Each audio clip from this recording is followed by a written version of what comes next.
갈라디아서 2장 20절 말씀, 최고의 보물 그리스도, 예수 그리스도라고 하는 제목으로 함께 은혜를 나누도록 하겠습니다. 오늘 말씀에 보면 오늘 정말 내가 그리스도 안에서 우리가 새로운 피조물이 됐고 이제 내 삶의 주인은 하나님이시다, 예수 그리스도다라고 하는 고백인데요.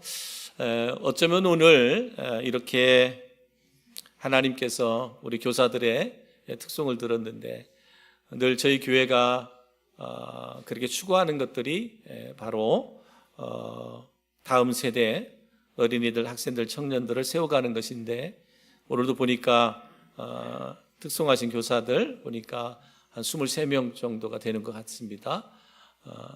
그렇게 헌신됨이 정말 우리 어린이들 그리고 학생들, 청년들 이 시대의 다음 세대를 세워가는 그런 건강한 교회가 될 수 있도록 아무튼 우리 교사들의 헌신, 또 우리 모든 성도들의 헌신을 통해서 하나님께서 큰 영광 받으시고 또 그렇게 헌신하고 충성하는 성도들의 삶을 주께서 책임져 주시는 은혜가 있기를 주님의 이름으로 축복합니다.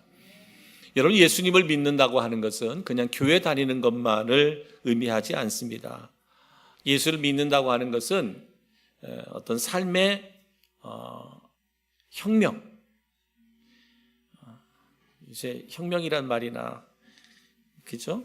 계엄이란 말은 좀 그런데 그렇습니다. 여러분, 삶의 혁명이 일어나는 것을 의미해요. 예수를 믿는다고 하는 것은 예수를 믿는다 하는 것은 삶의 혁명.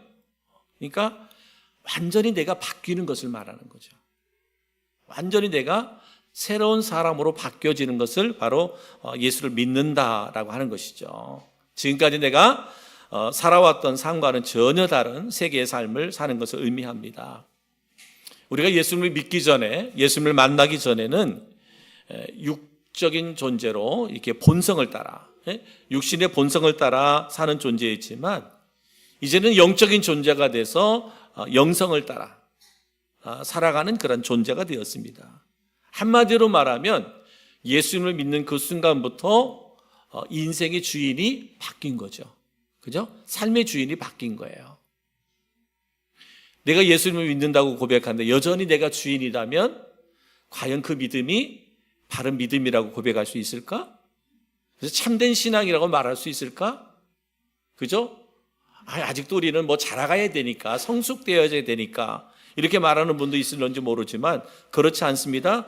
예수님을 믿는 그 순간부터 내 주인은 바뀐 거예요. 그죠? 여러분, 그렇게 믿으시고 그렇게 살아가고 있습니까? 그렇습니다. 여러분, 내 삶의 주인은 이제 예수님이다, 하나님이다. 그러니까 나의 가치관, 나의 생각, 인생을 주관하는 모든 기준이 달라져야 되는 거죠. 그죠? 우리의 가치관, 우리가 예수님을 알기 전에, 믿기 전에 가치관이 있었을 거예요. 무엇이 내 인생의 가치관인가? 또 내 생각들이 있어요. 근데 그 생각들이 바뀌는 거예요. 그리고 우리 인생을 주관하는 모든 기준이 달라지는 거예요. 그전엔 내가 기준이었다면, 아니 세상이 기준이었다면 이제는 그 기준이 하나님의 말씀의 기준으로 바뀌는 것을 볼 수가 있습니다. 바로 새로운 주인, 내 인생의 새로운 주인, 새 속성이신 바로 그리스도, 예수 그리스도. 그죠? 예수 그리스도가 내 삶의 뭐다? 주인이다 라고 하는 것이죠. 바로 예수를 믿는 것은 이전의 삶과 전혀 다른 삶을 사는 내 안에, 내면의 혁명이 일어나는 것이고 삶의 혁명이 일어나는 것이에요. 이것이 없다면, 그죠? 이것이 없다면 과연 내가 그리스도인이라고 말할 수 있기가 참 어렵습니다. 그렇기 때문에 여러분, 우리를 예수님을 믿는 그 순간부터 우리에게는 내 안에 두 주인이 있을 수 없다는 거예요. 주인이. 나도 주인이고 예수님도 주인이고, 교회 올 때는 예수님이 주인인 것 같고 교회 밖에 있을 때는 내가 주인인 것 같고 이러면 안 된다는 거예요. 그래서 로마서 8장 5절로 6절에 보면 이렇게 말합니다. 육신을 따르는 자는 육신의 일을, 영을 따르는 자는 영의 일을 생각하나니 육신의 생각은 사망이고 영의 생각은 생명과 평안이니라, 이렇게 말씀했어요. 그러니까 옛 속성인 사탄은 끊임없이 하나님을 위하여 살지 않고 자신만을 위해 살게 하는 거예요. 다 뭐예요? 내 삶의 주인이 내가 되니까 모든 초점이 나에게 가 있는 거예요. 내가 예배를 드리든 내가 교회를 다니든 뭐 하든지 다 뭐예요? 나를 위해서요. 나를 위해서. 그러나 내가 하나님이 주인이 돼서 내 삶을 주관할 그 순간부터는 뭐예요? 모든 삶의 영광이 누구에 있느냐? 하나님께 있어요. 내 삶의 목적이 어디에 있느냐? 하나님께 있다 라고 하는 것이죠. 그래서 뭐예요? 내 마음에는 두 주인이 있을 수 없다. 두 주인이 있을 수 없다. 하나님만이 당신의 인생을 주관하시는 당신의 왕이 되심을 우리가 깨달아야 되고, 그래서 생명과 풍성한 삶을 누리게 되는 거예요. 하나님이 내 삶의 왕으로 나를 통치하고 다스리면 우리 안에 생명과 풍성한 삶이 보장된다는 거예요. 근데 우리는 내가 예수를 믿는다고 고백하면서 여전히 내가 주인 되어 살아가다 보다 보니까 뭐예요? 늘 삶에 쫓기는 거예요. 삶에 궁핍하고 메마른 거예요. 왜? 세상은 우리에게 만족을 주지 않거든요. 하나를 가지면 둘을 더 갖고 싶고, 둘을 가지면 셋을 더 갖고 싶고, 셋을 가지면 넷을 더 갖고 싶은 게 세상의 마음이거든요. 그러니까 만족이 없고, 인생에 만족이 없다 보니까 평안함이 없고 행복이 없는 거예요. 평생 죽을 때까지 그러다 보니까 욕심을 버리지 못하니까 그 욕심 쫓아가다가 늘 근심과 걱정과 염려 속에 살아가는 거예요. 만족감이 없으니까 기쁨이 없고 평안이 없고 행복이 없는 삶을 살아가는 거예요. 그러나 내 삶의 주인이 하나님이시면 하나님은 언제나 우리로 하여금 뭐예요? 만족해 하시는 거예요. 늘 감사가 있게 하고 기쁨이 있게 하고, 그러니 만족이 있으니까 내 안에 평안함이 있는 거죠. 행복함이 있는 거예요.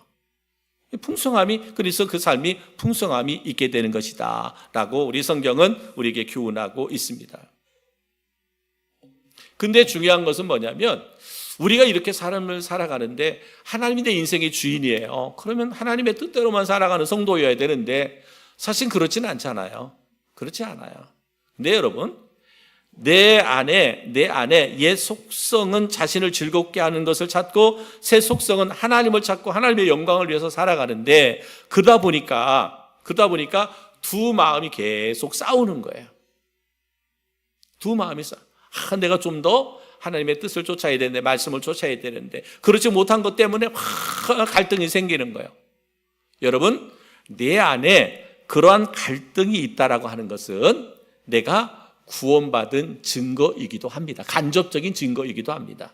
왜냐하면 내 안에 구원이 없다면, 내 안에 생명이 없다면 이런 갈등이 없어요. 그런데 내 안에 구원이 있기 때문에 이런 갈등이 있을 수 있는 거예요. 그러니까 이것은 간접 구원이라고 볼 수 있어요.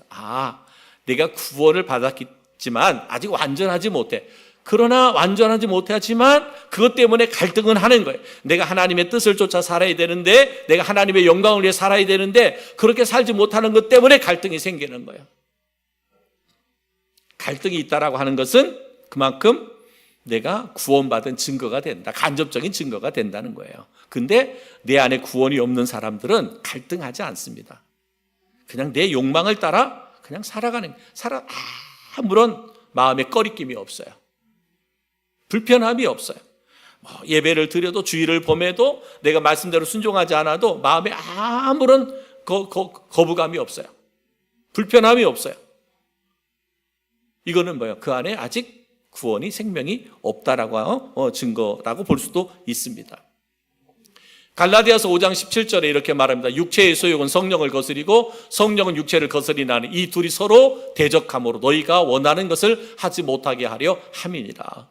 그러니까 우리 그리스도인 안에는 두 마음이 싸울 수밖에 없는 거예요. 두 마음.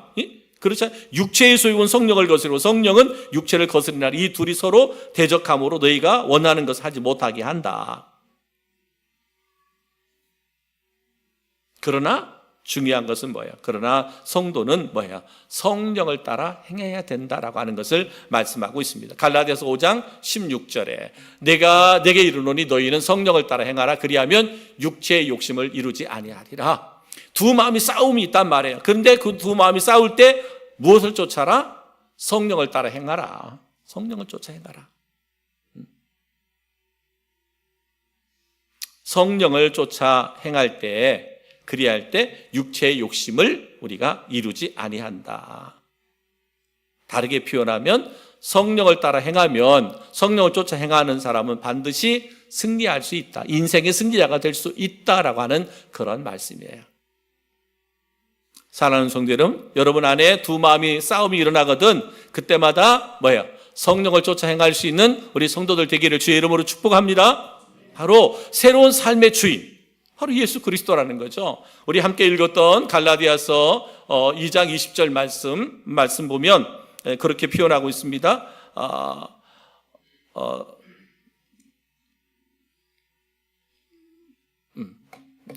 내가 그리스도와 함께 십자가에 못 박혔나니 그런즉 이제는 내가 사는 것이 아니 오직 내 안에 그리스도께서 사신 것이라.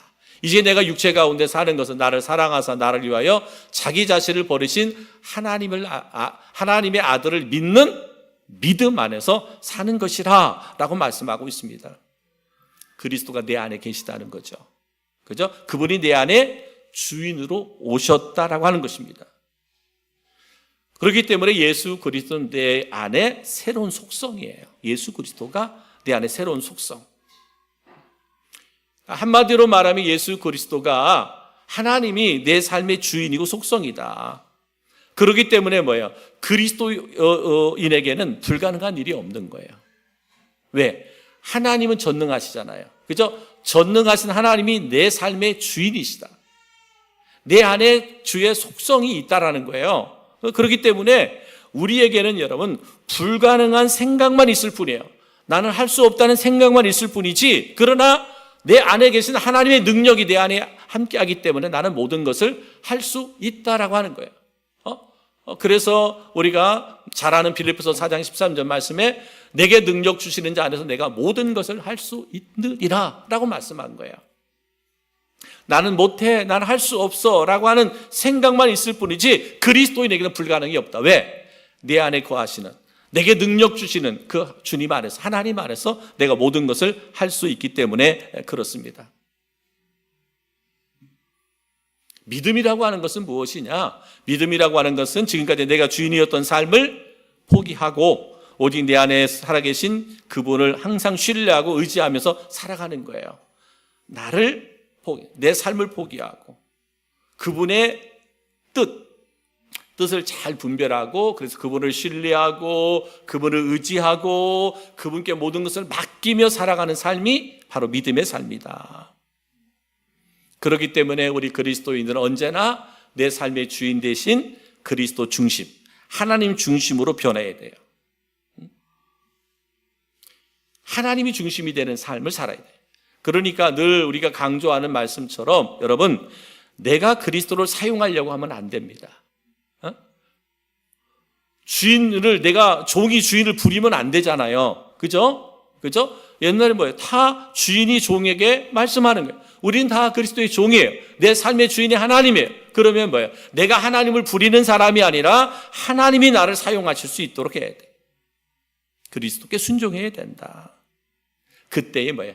삶의 기적이 나타나는 거예요. 내가 하나님을 이러고 저러고 하려고 하면 거기엔 기적이 없지만, 그러나 하나님이 나를 통치하고 하나님이 나를 다스릴 때 내가 그 다스림 앞에 순종하면 거기에 기적이 나타나요. 이적이 나타나요. 표적이 나타나요. 할 수 없는 것이 할 수 있게 되는 역사가 나타난단 말이죠. 불가능이 가능케 되는 역사가 일어나게 된다, 이 말입니다. 우린 다 질그릇 같은 존재라고 그랬잖아요. 질그릇 같은 존재. 고린도후서 4장 7절에 보면 이렇게 말씀합니다. 우리가 이 보배를 질그릇에 가졌으니 이는 심히 큰 능력은 하나님께 있고 우리에게 있지 아니함을 알게 하려 함이라.